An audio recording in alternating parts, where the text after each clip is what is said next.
কবরস্থানের উপর থেকে নুয়ে পড়া দীর্ঘ 50 বছর বয়সী এই গাছ কাটার পরে ডেলকো ফোর্ড নামের এক কাঠমিস্ত্রি গাছের ভেতরে লুকিয়ে থাকা এমন অনেক আশ্চর্য জিনিস খুঁজে পেলেন, যা স্মরণ করিয়ে দেয় ইউরোপের 500 থেকে 600 বছর আগের পুরনো রক্তাক্ত ইতিহাসের কথা।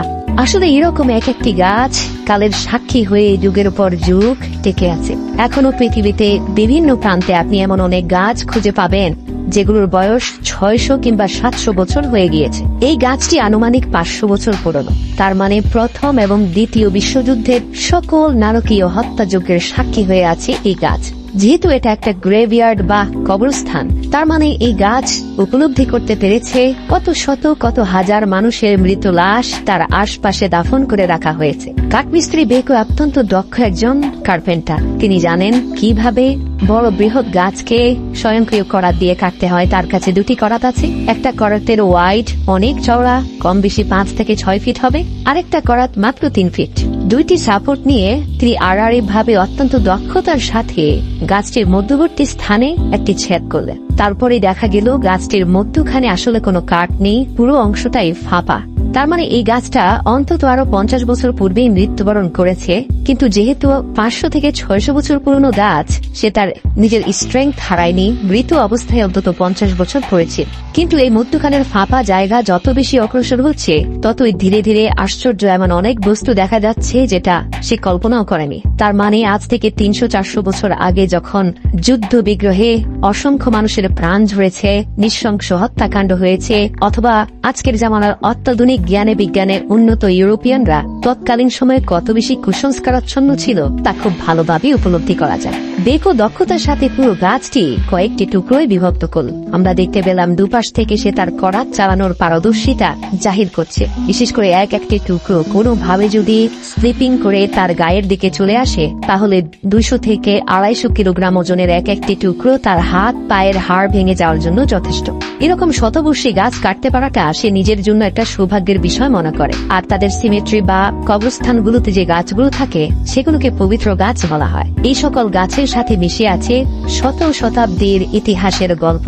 তেমনি বেকু কাটতে কাটতে গাছের মধ্যখানের ফাঁপা অংশে যখন সে করাত চালাচ্ছিল, হঠাৎ তার করাতের হুক একটা ধারালো বস্তুর সাথে আটকে যায়। মাটিতে হাত দিয়ে দেখে যে গাছের মধ্যবর্তী স্থান থেকে একটা গোল্ড কয়েন বের হয়ে এসেছে। মানে যে সময়ে মানুষজন গোল্ড কয়েন দিয়ে কেনাবেচা করত বা স্বর্ণ মুদ্রা দিয়ে কেনাবেচা হতো, সেই সময় কোনো একজন ব্যক্তি হয়তো বা মৃত লাশ কবর দেওয়ার সময় তাদের ধর্মীয় বিশ্বাসের ভিত্তিতে এই গাছের সাথে ঝুলিয়ে দিয়ে যায় এই গোল্ড কয়েন। একটা বিষয় কি, সাধারণত খ্রিস্টানরা তাদের সিমেট্রি বা কবরস্থানগুলো থেকে কোনো অলংকার বা কোনো মূল্যবান বস্তু বা ধাতু তারা চুরি করে না। এটাকে তারা বড় ধরনের একটা পাপের কাজ মনে করে। এই জন্য এই গাছের সাথে অন্তত 200-300 বছর বা 400 বছর আগে বা 500 বছর আগে ঝুলানো কোনো অলংকার বা স্বর্ণ মুদ্রা বা রৌপ্য মুদ্রা, সেগুলো কিন্তু ধীরে ধীরে গাছের ভেতরে চলে গিয়েছে যতই গাছ প্রশস্ত হয়ে গিয়েছে। আবার অনেকেই আছেন যারা গাছের ভেতরে এই স্বর্ণ অলংকারগুলোকে হাতুড়ি দিয়ে পুঁতে দিয়ে যেতেন। এই গাছের ভেতরে স্বর্ণ অলংকার থাকবে ততদিন পর্যন্ত তাদের মৃত লাশ কবরে কোনো আযাবের মুখোমুখি হবে না। মানে এখন আপনি যদি বিষয়টা ভাবি, তাহলে মনে হবে এটা কেমন ধরনের অন্ধবিশ্বাস।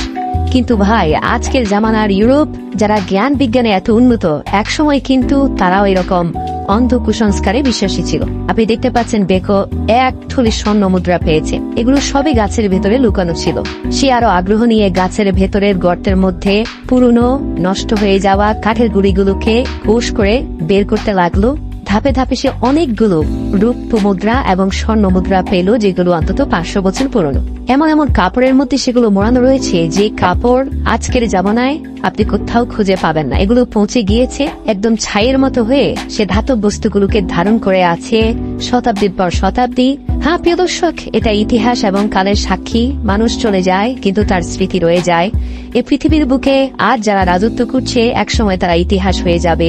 হয়তো 500-600 বছর পরে কোনো প্রজন্ম আসলে তারা অবাক নয়নে তাদের রেখে যাওয়া স্মৃতি দেখবে। কিন্তু আমরা যারা আজ বেঁচে আছি, মাঝে মাঝে এতই অহংকারী হয়ে পড়ি, মনে হয় যেন এই জমিনে আমার রাজত্ব আজীবন থাকবে।